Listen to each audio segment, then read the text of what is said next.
శ్రీ గురుభ్యో నమః. శ్రీ మాత్రే నమః. స్త్రీలు ఈ తప్పులు చేస్తే ఇంట్లో డబ్బు అస్సలు నిలవదు. ఇల్లు సుఖ సంతోషాలతో ఉండాలంటే ఆ ఇంటి ఇల్లాలు మీద ఆధారపడి ఉంటుంది. శాస్త్రం ప్రకారం స్త్రీలు కొన్ని పనులను అస్సలు చేయకూడదని పండితులు అంటున్నారు. మరి స్త్రీలు ఏ పనులు చేస్తే ఇంటికి అదృష్టం, ఐశ్వర్యం కలుగుతుంది, ఏ పనులు చేస్తే దరిద్రం వెంటాడుతుందో ఈ వీడియోలో తెలుసుకుందాం. ముందుగా ఈ వీడియోని జై శ్రీకృష్ణ అని కామెంట్ చేయండి.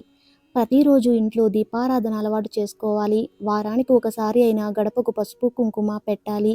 పూజ గదిలో ఒకే రూపానికి చెందిన 2 విగ్రహాలు ఉండకూడదు. పూజ చేసే విగ్రహాల ముందు ఉదయం సాయంత్రం ఖచ్చితంగా మంచినీరు ఉంచాలి. గురువారం రోజున స్త్రీలు తలస్నానం చేయకూడదు. అలాగే గోళ్ళు, జుట్టు కత్తిరించుకుంటే లక్ష్మీదేవి ఇంటి నుంచి బయటికి వెళ్తుందని జ్యోతిష్య శాస్త్రం చెబుతుంది. ఈ విధంగా ఆ ఇంట్లో దరిద్రం ఎదురవుతుందని తెలియజేస్తుంది. లక్ష్మీనారాయణకు ఇష్టమైన గురువారం రోజున తలస్నానము, గోర్లు, జుట్టు కత్తిరించుకోవటం చేయకూడదని మతపరమైన గ్రంథాలు నిషేధించాయి. ఇంట్లో నిమ్మకాయ దీపం పెట్టకూడదు. దేవాలయంలో మాత్రమే నిమ్మకాయ దీపం పెట్టాలి. ఇల్లు ఊడ్చిన చీపురును నిలబెట్టకూడదు. వంటగదిలో వాడిన మసి బట్టలను పొద్దుపోయాక అస్సలు ఉతకకూడదు. అలా ఉతికితే మీ ఇంట్లోకి దరిద్ర దేవత వస్తుందని తిష్ట వేసుకుని కూర్చుంటుంది. దీపం పెట్టిన కుంది కింద పళ్ళెంలో నీరు పోసి పసుపు కొద్దిగా వేసి దీపం పెడితే కుటుంబం మొత్తం సుఖ సంతోషాలతో ఉంటారు. నిద్ర లేవగానే దుప్పటిని విదిలించి మడవాలి. లేకుంటే దరిద్ర దేవత ఆసనంగా అక్కడ కూర్చుంటుంది. అలాగే చీపురును దక్షిణ దిక్కున మాత్రమే పెట్టాలి. వేరే ఏ దిక్కులో ఉంచకూడదు. అలా ఉంచితే ధనలక్ష్మి మీ ఇంటికి రాదు. సాయంత్రం నిద్రపోయే ముందు వంట పాత్రలు, వంటగది ఖచ్చితంగా శుభ్రం చేయాలి. అలా చేసిన తర్వాతే నిద్రపోవాలి. ఇలా చేయకుంటే లక్ష్మీదేవి అలుగుతుంది. అలాగే ఇంట్లో మహిళలు జుట్టును విరబూసుకొని నిద్రపోకూడదు. కానీ ఇలా అసలు చేయకూడదు. స్త్రీలు ఎప్పుడూ జుట్టు విరబూసుకొని ఉండకూడదు. అలా ఉంటే ఇంట్లో జ్యేష్ఠాదేవి వచ్చి కూర్చుంటుంది. పెళ్ళైన స్త్రీలు రాత్రి వేళలో భోజనం చేయకుండా అలగకూడదు. ఆహారం తినకుండా నిద్రించకూడదు. పెళ్ళైన మహిళలు బొట్టు లేకుండా తిరగకూడదు. స్త్రీలు బహిష్య సమయంలో తలలో పువ్వులు పెట్టుకోకూడదు. పెళ్ళైన మహిళలు బంధువులు ఇంట్లోనూ, స్నేహితుల ఇంట్లోనూ ఎక్కువ రోజులు ఉండకూడదు. ఇది ఆమె వివాహ బంధంలో చీలికను సృష్టించవచ్చు. మీరు వెళ్ళిన ప్రతి దేవాలయాల నుండి విగ్రహాలు తెచ్చుకొని ఇంటి నిండా పెట్టకూడదు. మీ పెద్దల నుండి వస్తున్న ఆనవాయితీలు వదలకూడదు. ఉదయం లేవగానే అద్దం చూడకూడదు. తల దువ్వకూడదు. రోజు దీపారాధనకు మీరు వాడే నూనె మీ శక్తి కొద్దీ ఏదైనా పర్వాలేదు. కానీ వ్రతము, నోము, దీక్ష, పరిహారాల సమయంలో నువ్వుల నూనె, ఆవు నెయ్యి తెచ్చుకోండి. కానీ కల్తీ నూనె మాత్రం వాడకండి. బట్టలను ఉతికాక మాత్రమే స్నానం చేయాలి. బట్టలు ఉతికి నీటిని కాలపైన పోసుకోకూడదు. అందులో జ్యేష్ఠాదేవికి ప్రవేశం దొరుకుతుంది. బీరువాకు అద్దం ఉండకూడదు. అందులో ముఖం చూసుకోవడం, తల దువ్వడం లాంటివి చేస్తే లక్ష్మీదేవికి కోపం వస్తుంది. తద్వారా మీ ఇంట్లో డబ్బు అస్సలు నిలవదు. సాయంత్రం 6 దాటాక సూది, ఉప్పు, నూనె, కోడిగుడ్లు ఇంటికి తెచ్చుకోకూడదు. ఎందుకంటే అలక్ష్మి స్థానాలు మీ వెంట కొని తెచ్చుకున్నట్టు అవుతుంది. పొద్దుపోయాక పెరుగు, ఊరగాయ పచ్చడి ఎవరికి ఇవ్వకండి. ఎందుకంటే ఈ లక్ష్మీ స్థానాలు కాబట్టి.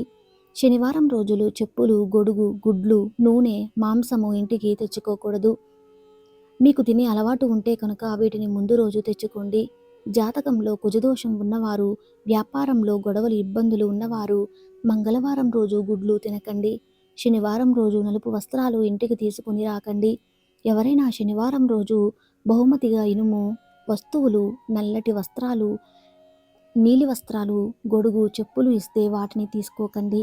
ఇంట్లో దుమ్ము, ధూళి లేకుండా శుభ్రంగా ఉంచండి. పూజ గది ఎప్పుడూ శుభ్రంగా ఉండాలి. పూజ ప్రదేశంలో వెంట్రుకలు పడితే దేవతలకు ఆహారం అందదు అంటారు. వంట చేసేవారు మాట్లాడుతూ, అరుస్తూ వంట చేయకూడదు. పొరపాటున అందులో ఉమ్ము కనుక పడితే అది మహాపాపం.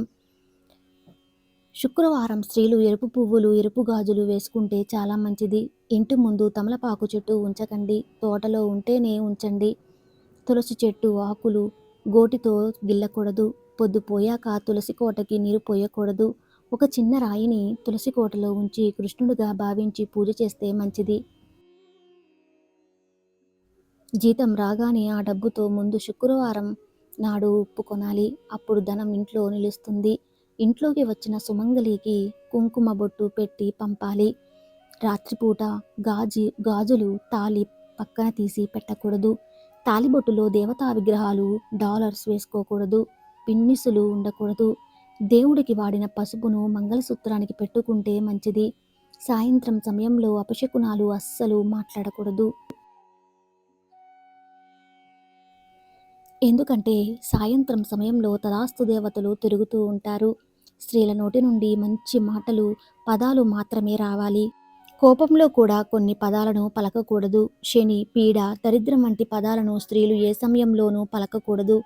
ఇలాంటి పదాలు వాడటం వల్ల చెడు జరిగే అవకాశాలు ఎక్కువగా ఉంటాయి. వారానికి ఒకసారి అయినా ఇల్లు తుడిచే నీటిలో రాళ్ల ఉప్పును వేసి ఇంటిని తుడవాలి. సంధ్యాకాలంలో గొడవలు పడకూడదు.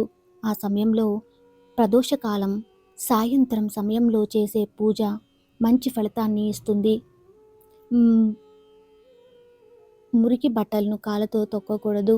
స్నానం చేసి తుడుచుకున్న టవల్ని ఇంటి తలుపు పైన వేయకూడదు.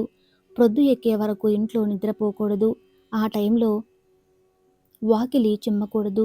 తిన్న ఎంగిలి కంచం ముందు చేతిని ఎండబెట్టి చాలాసేపు కూర్చోకూడదు. భోజనం చేస్తున్న సమయంలో ఎవరిని తిట్టకూడదు. ఆ తిట్టులు మనకే శాపంగా మారుతుంది. మంగళవారం, శుక్రవారం గోర్లు తీయకూడదు.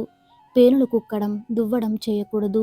ఇంటిని ఉదయం వేళ శుభ్రం చేసుకోవాలి. సాయంత్రం కాకముందే ఉంచుకోవాలి. సూర్య సమయంలో ఒక ఇంటి నుండి చెత్తను తొలగించాలి. సూర్య సమయం అయ్యాక ఇంట్లోకి చెత్తను స్త్రీలు బయట పడేయకూడదు. దీనివల్ల లక్ష్మీదేవి ఆగ్రహానికి గురయ్యే అవకాశం ఉంది.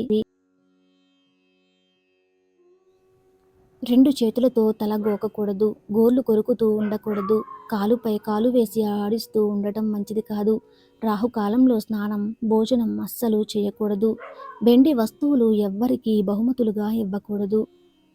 ఇంటి గుమ్మం ముందు చెప్పులు ఉండకూడదు. కొంచెం దూరంగా ఉంచాలి.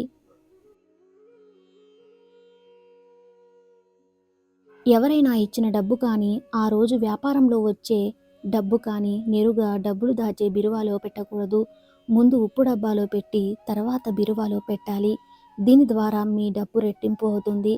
కొత్త వస్త్రాలు ధరించేటప్పుడు దానికి చివరలో కొద్దిగా పసుపు రాయడం మంచిది. ఎందుకంటే ఇది క్రిమికి నాశనం సంకేతం కాబట్టి.